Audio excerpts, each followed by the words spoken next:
Salam, selamat jumpa lagi dalam pelajaran agama khusus pelajar SMP. Minggu lalu kita sudah melihat materi konsekuensi pewartaan Yesus. Setidaknya ada dua konsekuensi yang diterima oleh Yesus, yaitu diterima dan ditolak. Penolakan atas pewartaan Yesus itu berpuncak pada kematiannya di kayu salib. Hari ini kita akan melihat pribadi Yesus Kristus. Ini merupakan materi pertemuan yang ke-6. Ya. Pertama-tama kita perlu mengetahui bahwa Yesus itu merupakan pemenuhan janji Allah. Mungkin kita bertanya, Allah janji untuk apa? Kapan Allah berjanji? Kepada siapa Allah berjanji? Apa janji Allah itu? Banyak pertanyaan yang bisa kita ajukan. Namun intinya janji Allah ini itu sudah dibuat Allah sejak peristiwa kejatuhan manusia ke dalam dosa. Ya. Nah, manusia ini adalah Adam dan Hawa. Ini dapat kita baca dari kitab Kejadian bab 3 ayat 8 sampai 15. Ya. Manusia jatuh ke dalam dosa, tetapi Allah tidak lantas mau menghukum manusia terus. Allah tetap ingin mengasihi manusia, maka Allah membuat perjanjian, ya, bahwa nanti keturunanmu akan menginjak kepalamu, tetapi keturunanmu akan memanggut tumit kakinya. Ini janji Allah terus. Nah, janji Allah ini diwartakan oleh para nabi dalam perjalanan sejarah bangsa Israel. Ada banyak nabi yang mewartakan tentang janji Allah ini, ya.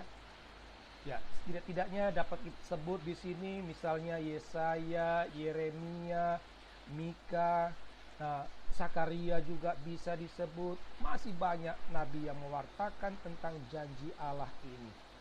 Nah, apa yang diwartakan para nabi ini terpenuhi dalam diri Yesus Kristus.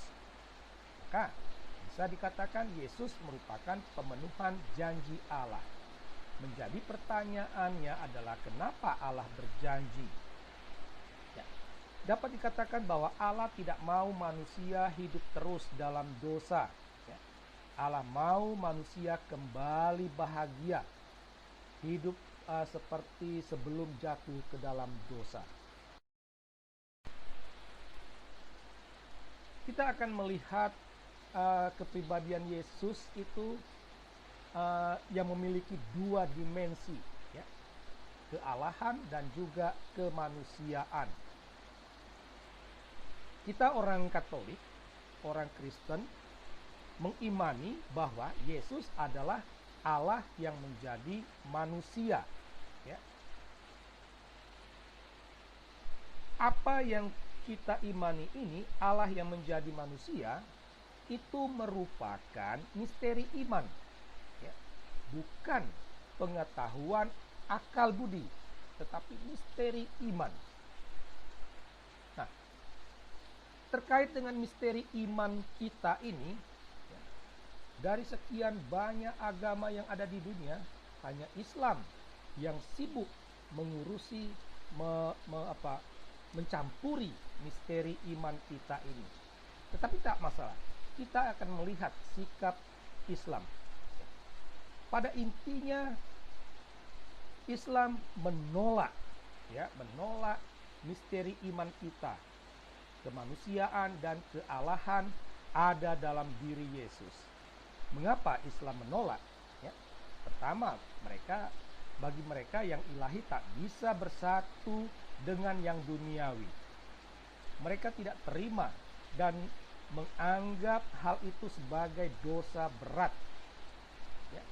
Oleh karena itulah umat Islam mengikuti apa yang telah dikatakan oleh Allahnya, mereka mencap kita sebagai orang kafir.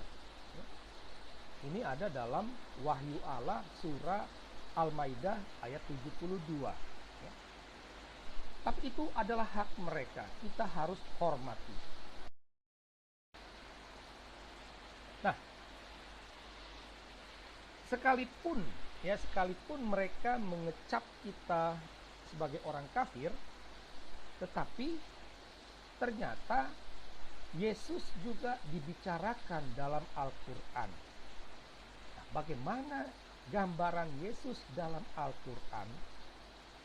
Kalau kita mau jujur, setelah kita membaca Al-Quran, ternyata ada dimensi ilahi dalam diri Yesus.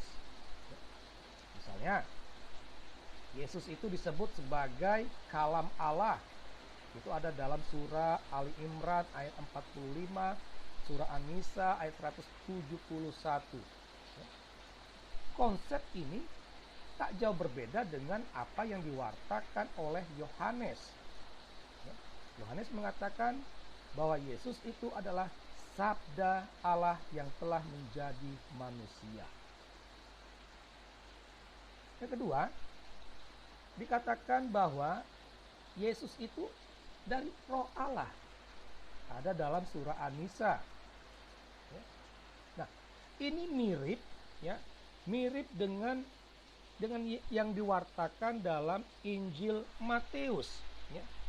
Dalam Injil Matius, malaikat Gabriel dia berkata kepada Yusuf bahwa anak laki-laki yang dilahirkan itu, yang dikandung oleh Maria, itu dari Roh Kudus. Selain itu, dalam Ali Imran juga dikatakan bahwa Yesus itu dekat dengan Allah. Bagi kita, Yesus tidak hanya sekedar dekat, tetapi dia adalah Allah sendiri. Dikatakan juga dalam surah Al-Maryam ayat 19, Yesus itu orang suci. Ini mirip dengan apa yang dikatakan oleh malaikat Gabriel kepada Maria, bahwa anak yang dikandungnya itu akan disebut kudus. Jadi Yesus ternyata memiliki dimensi ilahi. Menjadi pertanyaannya adalah kenapa tidak diakui juga? Ini karena disebabkan konsep tauhid yang dipegang oleh umat Islam. Nah, ternyata bagi kita orang Kristen, Yesus itu memiliki dimensi kealahan dan kemanusiaan. Itu ada dalam diri Yesus. Sekarang kita akan melihat di kealahan dan kemanusiaan Yesus itu. Untuk kemanusiaannya itu nampak dalam gambaran. Dia dikandung dan dilahirkan. Tapi dia seperti manusia. Dikandung selama 9 bulan dan dilahirkan. Dia punya jenis kelamin. Dia punya silsilah keturunan. Dia punya tempat tinggal. Dilahirkan di Bethlehem. Tinggal besar di Nazaret. Tempat itu ada. Dia punya perasaan seperti kita. Injil menggambarkan beberapa perasaan yang ada dalam diri Yesus. Misalnya marah, lapar dan haus, takut, sedih, dan masih banyak perasaan lainnya. Nah, bagaimana dengan gambaran kealahan Yesus? Ya, pertama kita dapat merujuk pada warta malaikat Gabriel. Yang berikut, Yesus membuat mujizat. Mujizat itu sebenarnya hanya orang yang punya dimensi ilahi saja yang mampu melakukan itu. Menyembuhkan orang sakit, menggandakan roti, menghidupkan orang mati, membuat teduh badai. Masih banyak mujizat yang dilakukan Yesus. Pada waktu itu hanya Allah yang bisa melakukan mujizat. Yang lain, ketika dia bangkit dari mati, itu juga merupakan menunjukkan dia adalah Allah. Dan dia naik ke surga. Inilah gambaran kemanusiaan dan juga kealahan Yesus. Dari sana kita akhirnya mengambil kesimpulan bahwa Yesus 100% Allah, 100% manusia. Memang secara akali hal ini tidak mungkin, ya. Tidak masuk akal kata orang, ya.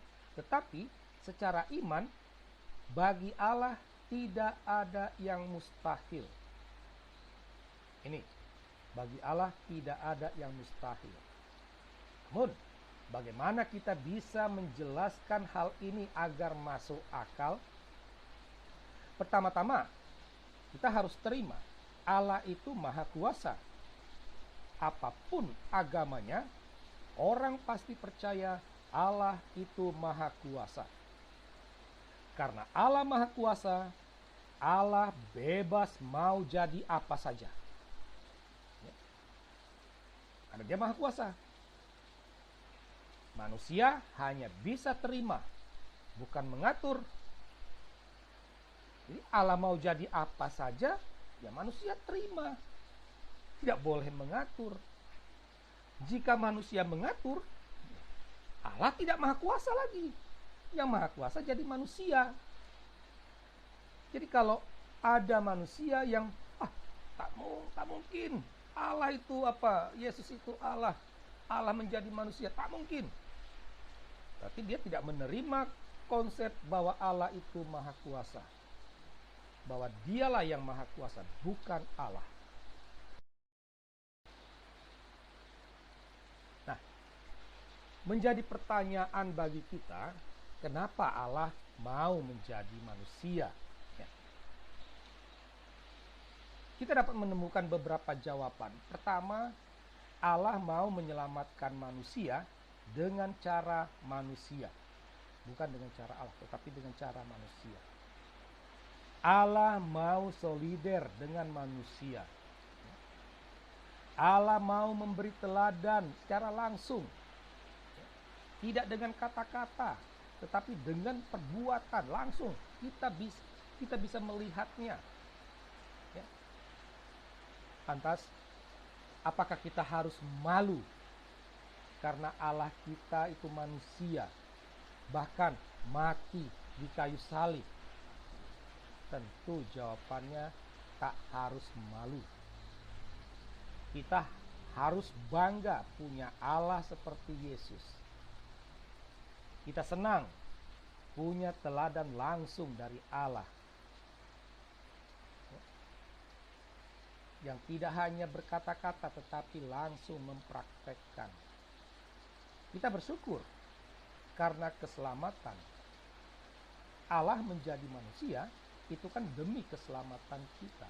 Maka kita harus bersyukur. Demikianlah pemaparan materi ke-6 tentang pribadi Yesus Kristus. Ya. Jadi semakin kita mengenal pribadi Yesus, semakin kita mencintainya. Apa yang kami sampaikan ini hanya merupakan gambaran ringkas saja. Lebih lanjutnya dapat kalian baca di blog Budak Bangka Blogspot. Ya. Semua materi naskah pelajaran ada di blog ini. Akhir kata, makan nasi pakai sambal terasi. Cukup sekian dan terima kasih.